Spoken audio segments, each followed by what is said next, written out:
Hello friends, मैं हूँ श्वेता और हिंदी की पाठशाला में आपका स्वागत है।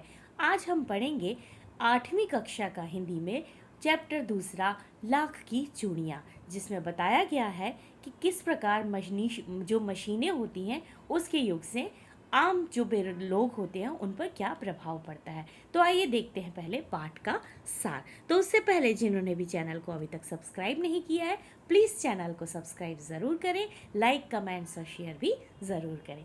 आइए देखिए, मशीनों के प्रयोग से हमें लाभ तो होता है, किंतु अप्रत्यक्ष रूप में इससे हानि भी होती है।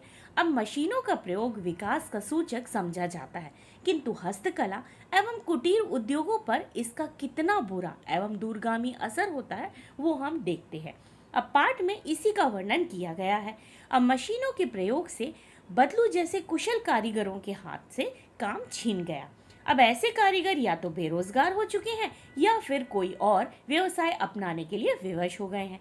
अब बचपन में जो लेखक हैं वो सारे गांव में बदलू को सबसे अच्छा लगते थे। वो लेखक जब भी बदलू के पास जाता था, लेखक को लाख की जो होती थी वो रंग बिरंगी गोलियां बनाकर दिया करता था।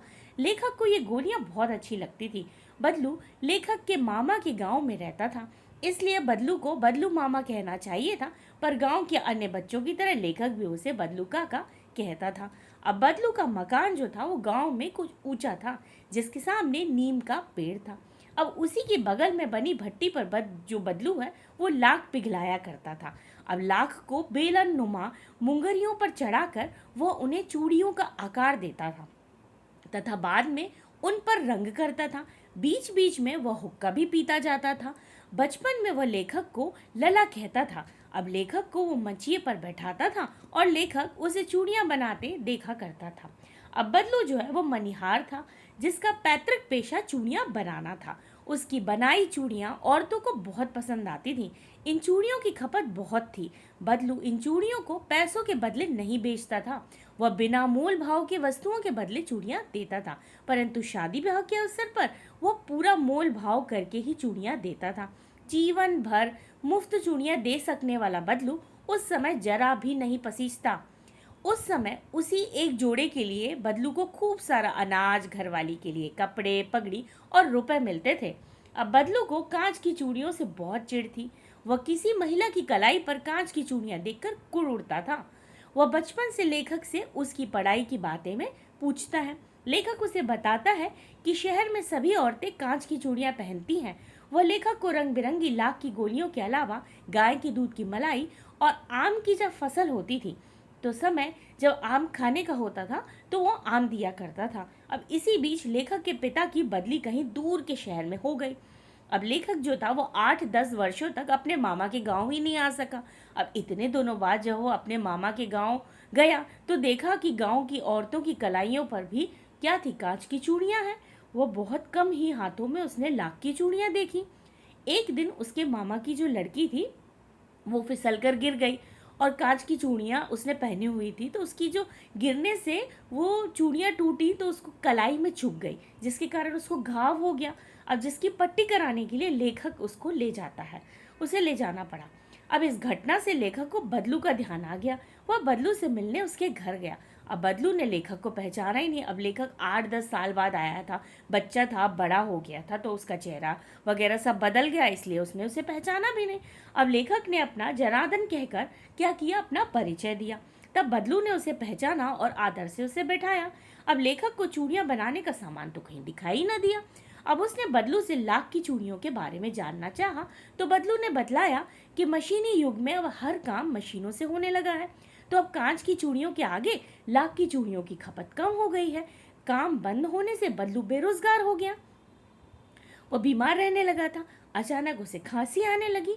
लेखक की शंका भाप कर उसने कहा कि यह फसली खांसी है जो शीघ्र ही ठीक हो जाएगी।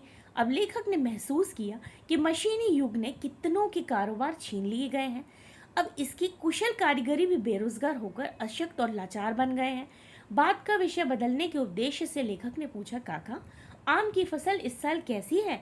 उसने फसल को अच्छी बताते हुए अपनी बिटिया रज्जो से आम लाने के लिए कहा। अब इसी बीच लेखक ने उससे के बारे में पूछा तो बदलू ने बतलाया कि गाय तो 2 साल पहले ही बेच दी।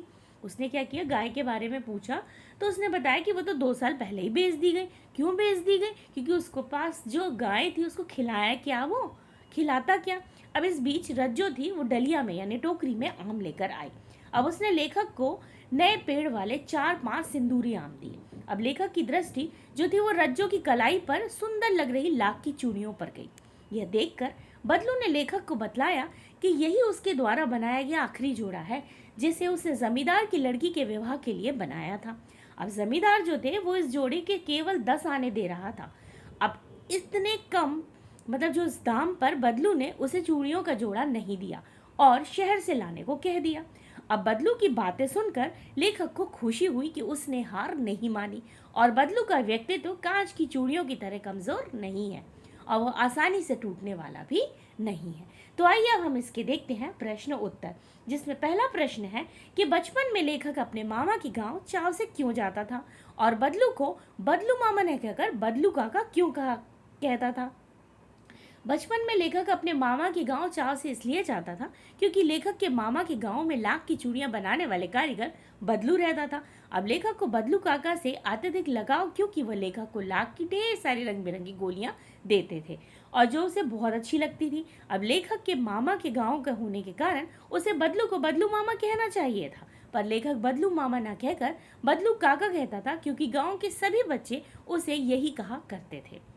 अगला प्रश्न है हमारा कि वस्तु विनिमय क्या है, विनिमय की प्रचलित पद्धति क्या है। आंसर है इसका कि वस्तु विनिमय वह पद्धति है जिसमें एक वस्तु देकर दूसरी वस्तु ली जाती है। लेन देन करना कैसे? पुराने समय में क्या होता था, वस्तु के लिए पैसे नहीं लिए जाते थे बल्कि वस्तु के बदले वस्तु दी जाती थी, किंतु अब मुद्रा के चलन के कारण वर्तमान परिवेश में वस्तु का लेन देन मुद्रा के द्वारा होता है, मतलब पैसे रुपया देने के कारण होता है। और यह जो है वो विनिमय की प्रचलित पद्धति अब पैसा हो गई है। पहले क्या होता था, गेहूं दे दो तो भाई उससे फल ले लो, सब्जी ले लो, इसने उसको कुछ दिया तो दूसरे वाले ने कुछ दिया, तो वो वस्तु विनिमय कहलाता था। बट आजकल हम जब जाते हैं तो नोट पैसे रुपया देते हैं तब हम वहाँ से सामान ले सकते हैं, तो ये वस्तु विनिमय की पद्धति बदल गई है।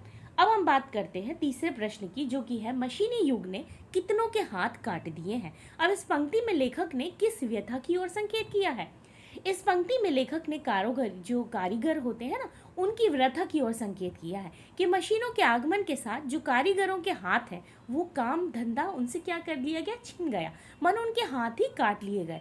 अब उन कारीगरों का जो रोजगार है इन पैतृक जो काम धंधे से ही चलता था, उसके अलावा उन्होंने कभी कुछ सीखा ही नहीं था। जो पीढ़ी दर पीढ़ी चलता आ रहा था वही काम उनके घर में होता था, वही सीख के बस वो करते रहते थे, उसके अलावा उन्होंने कभी दूसरा काम सीखा ही नहीं। अब पीढ़ी दर पीढ़ी अपनी इस कला को बढ़ाते चले जा रहे थे, अब साथ में रोजी रोटी भी चला रहे थे, परंतु मशीनी युग ने उनकी रोजी रोटी को क्या कर दिया, परवार कर दिया। अब मशीनों ने लोगों को बेरोजगार बना दिया क्योंकि अब मशीनों से जो काम होने लग गए, अब वे भूखे मरने की कगार पर आ गए। अब मशीनों के प्रयोग से बदलू जैसे जो कुशल कारीगर हैं उनके हाथ से काम छिन गया और वो क्या हो गए, या तो वो बेरोजगार हो गए या फिर अन्य व्यवसाय को अपनाने के लिए वो विवश हो गए। अगला प्रश्न चौथा है कि बदलू के मन में ऐसी कौन सी व्यथा थी जो लेखक से छिपी ना रह सकी। अब बदलू जो है वो लाख की चूड़ियां बेचा करता था, परंतु जैसे जैसे कांच की चूड़ियों का प्रचलन बढ़ता गया उसका व्यवसाय ठप पड़ने लगा। अपने व्यवसाय की यह दुर्दशा बदलू को मन ही मन कचोड़ती थी। बदलू के मन में इस बात की व्यथा थी कि मशीनी युग के प्रभाव स्वरूप उस जैसे अनेक कारीगरों को बेरोजगारी और उपेक्षा का शिकार होना पड़ा। अब लोग कारीगरी की कद्र न करके दिखावटी चमक पर अधिक ध्यान देते हैं और यह व्यथा लेखक से छिपी ना रह सकी। अगला प्रश्न है कि मशीनी युग से बदलू के जीवन में क्या बदलाव आया। अब मशीनी युग से बदलू के जीवन में यह बदलाव आया कि बदलू का व्यवसाय बंद हो गया, वह बेरोजगार हो गया, काम न करने से उसका शरीर भी ढल गया, उसके हाथों माथे पर नसें उभर आईं, अब वह बीमार और चिंतित रहने लगा।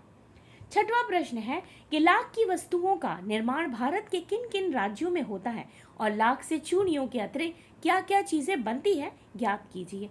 इसका उत्तर है कि लाख की वस्तुओं का निर्माण भारत के राजस्थान, कर्नाटक और उत्तर प्रदेश आदि राज्यों में होता है। अब लाख से चूड़ियाँ, मूर्तियाँ, गोलियाँ आदि सजावट की वस्तुओं का निर्माण होता है। तो ये लाख की वस्तुओं का निर्माण भारत में कहाँ होता है, जिसके बारे में बताया गया। आप भी लाख से कई चीज़ों को बना सकते हैं और अपने जो आपके हाथों की कला है उसको आप देख सकते हैं कि आप इससे क्या क्या बना सकते हैं। तो हम चाहेंगे कि आप भी अपने लिए कुछ बनाने की ज़रूर कोशिश करें। सभी छात्रों से ये निवेदन है। और ये आपको मशीनी युग में क्या प्रभाव पड़ा है उन लोगों पर काम करने वाले, तो आपने इसको पढ़ा, कैसा लगा बताइए। धन्यवाद।